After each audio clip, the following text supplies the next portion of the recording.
Hello guys, welcome back to study with me channel. तो आज हम करने वाले हैं अबॉर्शन। ये टॉपिक कवर करेंगे, इसमें डेफिनेशन करेंगे, टाइप्स करेंगे, कॉजेज़ करेंगे, इन्वेस्टिगेशन करेंगे, मैनेजमेंट, इसको मैनेज कैसे करना है, ये सब आज हम इस इस वीडियो में कवर करेंगे। तो चलो स्टार्ट करते हैं। डेफिनेशन क्या है? इट इज़ एक्सपल्जन और extraction from its mother of an embryo और फिटस वेटिंग 500 ग्राम और less when it is not capable of independent survival.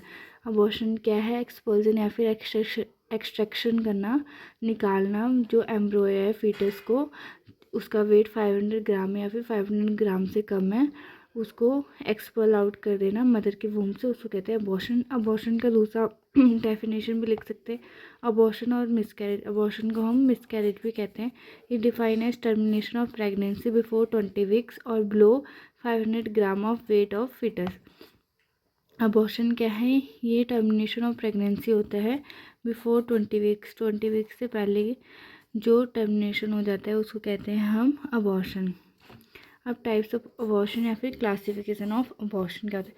Abortion two types के होते हैं, स्पॉन्टेनियस और इंड्यूस। स्पॉन्टेनियस को नेचुरल एंड मिसकैरेज भी कहते हैं। इंड्यूस जो लीगल और इलीगल होता है। स्पॉन्टेनियस क्या होता है? Miscarriage, natural loss of pregnancy without external intervention. Natural loss होता है प्रेगनेंसी का विदाउट एक्सटर्नल इंटरवेंशन। इसके टाइप्स क्या होते हैं? Threatened abortion. थ्रेटेंड अबॉर्शन क्या होता है? जिसमें कि ब्लड आता है, पेन भी होते हैं पर कभी कभी पेन नहीं होता है, और सर्वाइकल ओएस है वो क्लोज ही रहता है।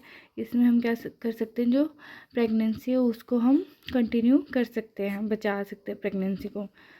इनएविटेबल अबॉर्शन क्या होता है? जिसमें हैवी ब्लीडिंग होती है, बहुत ज़्यादा क्रैम्पिंग होती है, सर्वाइकल ओएस से जो ओपन हो जाता है पर कोई पैसेज ऑफ टिश्यू नहीं होता, और इसमें जो सर्वाइकल ओएस है वो भी ओपन हो जाता है। इनकम्प्लीट अबॉर्शन क्या होता है? इनकम्प्लीट अबॉर्शन ये होता है जिसमें कि सम प्रोडक्ट एक्सपेल्ड, सम रिमेन इनसाइड। कुछ प्रोडक्ट जो है वो एक्सपेल आउट हो जाते हैं, कुछ प्रोडक्ट है जो वूम में ही, यूट्रस में ही रहते हैं। ब्लीडिंग कंटिन्यूस, सर्विक्स में भी ओपन। जो ब्लीडिंग है इसमें कंटिन्यू ही रहता है और सर्विक्स ओपन हो जाता है। Complete abortion. कंप्लीट अबॉर्शन क्या होता है? जिसमें कि जो अबॉर्शन है वो कंप्लीट हो चुका है, कोई भी जो प्रोडक्ट है वो यूट्रस के अंदर नहीं है, और प्रोडक्ट एक्सपेल्ड, सारे प्रोडक्ट है जो भी फीटस प्लेजेंटा सब एक्सपेल्ड आउट हो गया है, और ब्लीडिंग स्टॉप हो चुकी है, और पेन जो है वो डिक्रीज हो जाता है। अब इसी में ही है मिक्स्ड अबॉर्शन। मिक्स्ड अबॉर्शन क्या होता है? जिसमें कि foetus has died but remain in uterus. Foetus तो डाई हो गया है पर जो सिम्टम्स है वो अकर नहीं हुए, और मदर को ऐसा लग रहा है कि वो प्रेग्नेंट ही है और जो बेबी है वो डेवलप हो रहा है, पर जो फीटस है वो डाई हो चुका है। नो ब्लीडिंग, समटाइम्स ब्लीडिंग भी नहीं आती, और symptoms of pregnancy disappear. Pregnancy के सिम्टम्स तो चल जाते हैं पर मदर को ऐसा लगता है कि वो प्रेगनेंट है। Septic abortion. सेप्टिक अबॉर्शन क्या होता है? जिसमें इन्फेक्शन हो जाता है। Abortion with infection. जो अबॉर्शन है वो क्या होता है? इन्फेक्शन के साथ होता है, मतलब जो यूट्रस है उसमें इन्फेक्शन हो जाता है, फीटस में कुछ इन्फेक्शन हो गया, उसकी वजह से अबॉर्शन करना पड़ता है। उसकी वजह से क्या होता है? मदर को फीवर होता है, फाउल स्मेलिंग डिस्चार्ज। जो मदर को है फीवर आने लगता है और फाउल स्मेलिंग डिस्चार्ज होता है, और सेप्टिक अबॉर्शन में मेडिकल इमरजेंसी की नीड होती है। और फिर है रिकरेंट। रिकरेंट अबॉर्शन को हम हैबिचुअल अबॉर्शन भी कहते हैं, क्योंकि ये हैबिचुअल होते हैं, मतलब लगातार होते ही रहते हैं, जैसे कि 3 और मोर कॉन्सिक्यूटिव स्पॉन्टेनियस अबॉर्शन, मतलब 3 या 3 से ज़्यादा बार बार, जैसे अगर लेडी प्रेग्नेंट हुई फिर दोबारा से उसका अबॉर्शन हो गया, फिर दोबारा प्रेग्नेंट हुई, फिर दोबारा मिसकैरेज हो गया, ये इसको बोलते हैं रिकरेंट अबॉर्शन। अब जो है इंड्यूस। इंड्यूस होता है लीगल एंड इलीगल होता है। डेलिब्रेट टर्मिनेशन ऑफ प्रेगनेंसी, इसको क्या बोलते हैं? डेलिब्रेट टर्मिनेशन ऑफ प्रेगनेंसी, जिसमें कि जो मदर है उसको कोई प्रॉब्लम है प्रेगनेंसी, फीटस को प्रेगनेंसी कंटिन्यू करने में, या फिर फीटस को कोई प्रॉब्लम है तो उसकी वजह से रिमूव कर देते हैं, अबॉर्शन कर देते हैं, या फिर जो मदर, जो पेरेंट्स हैं उनको नहीं चाहिए वो नहीं चाहिए जो बेबी हो तब अबॉर्शन होता है, या फिर कोई रेप केस है, ये सब। तो इसमें होता है थेरेप्यूटिक अबॉर्शन। थेरेप्यूटिक अबॉर्शन क्या होता है? Perform to save the mother life for maternal और फीटल हेल्थ कंसर्न। इसमें क्या करते हैं, सेव करते हैं मदर की लाइफ को फॉर मैटरनल और foetal health concern. Therapeutic abortion इसलिए होता है। और elective abortion chosen for non medical reason, मतलब कोई मेडिकल रीज़न नहीं पर इस अबॉर्शन को चूज़ किया, या फिर रेप की वजह से, या फिर अनमैरिड वूमेन है उसकी वजह से, या फिर अनवांटेड चाइल्ड है, या फिर जो अनवांटेड चाइल्ड है उसकी वजह से ये सब कर देते हैं। अब हम पढ़ेंगे इटियोलॉजी और कॉज। इटियोलॉजी को ही कॉज कहते हैं।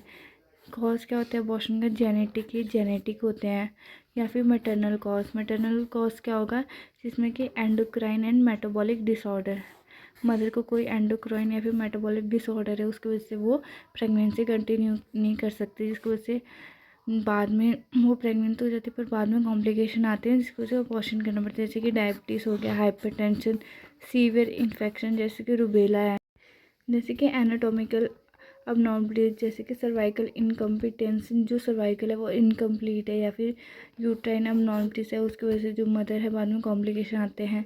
लाइफस्टाइल फैक्टर, मदर का लाइफस्टाइल फैक्टर अच्छा नहीं है, जैसे स्मोकिंग, अल्कोहल, ड्रग, ये सब मैटरनल कॉज के थ्रू अबॉर्शन हो जाता है।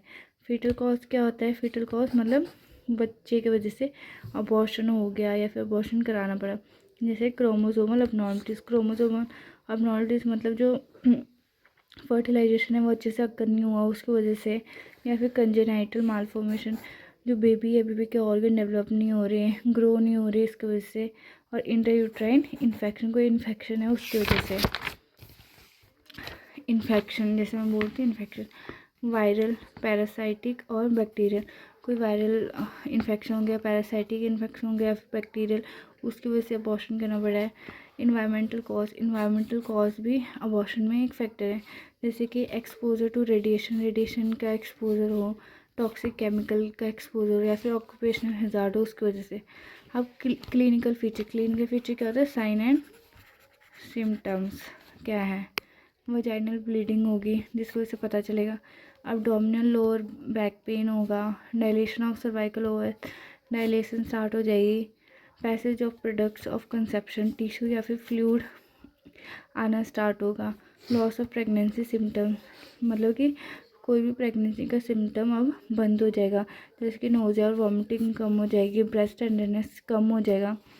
अब इन्वेस्टिगेशन कैसे पता चलेगा कि अबॉर्शन हो गया है, क्लिनिकल एग्जामिनेशन करेंगे, assessment of uterine size, uterine के साइज़ को असेस करेंगे, सर्वाइकल डायलेशन देखेंगे और ब्लीडिंग चेक करेंगे, अल्ट्रासाउंड करेंगे, कंफर्म करेंगे वाइबिलिटी, मतलब जो फीटस है वो मूवमेंट कर रहा है कि नहीं कर रहा, उससे पता चलेगा कि जो फीटस है वो उसकी डेथ हो गई है या फिर वो लाइव है।